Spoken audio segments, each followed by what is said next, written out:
இரண்டு பக்கம் உண்டு சாஸ்திரிகளே. பூமி ஒன்றுதான், ஆனால் இரவு பகல் என அதில் இரண்டு இருக்கிறது. இந்த உருவம் கூட ஒன்றுதான், இதில் முதுகு வயிறு என இதிலும் இரண்டு இருக்கிறது.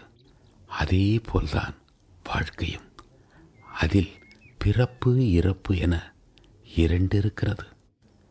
பிறந்தாகிவிட்டது, இறந்தும் ஆக வேண்டுமே. பாபாஜி, நான் இப்படி கேட்கிறேனே என்று தவறாக நினைக்க வேண்டாம். மரண வாயிலில் இருந்த என் தகப்பனாருக்கு மறுஜென்ம பிச்சை போட்டவர் நீங்கள். அப்படிப்பட்ட உங்களால் தானா மரணத்தை வென்று வாழ முடியாது? முடியாது என்பதுதான் உண்மை. கூடாது என்பது நான் என் ஆன்மாவுக்கு செய்கிற நன்மை.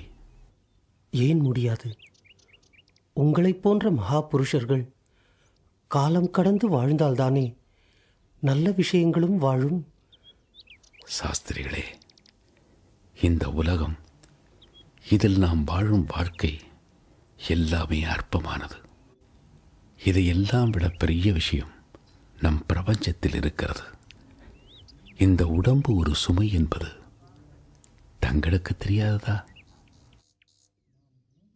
நாம் உணவு அருந்தாமல் இருந்தால் நமது வயிறு நாம் ஏதோ கஷ்டத்தில் இருக்கிறோம் என்றா நினைக்கிறது. நம்மை மயக்கத்தில் அல்லவா தள்ளிவிடுகிறது. நாம் தலையில் தைலம் பூசி பாதுகாக்கும் தலைமுடி கூட நம்மை கேட்டுக்கொண்டா நரைக்கிறது.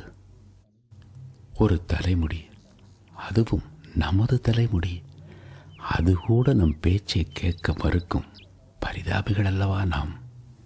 இந்த தேகத்தில் ஏது நம் பிடியில் இருக்கிறது? பாபாஜி, இவையெல்லாம் இயற்கைதானே?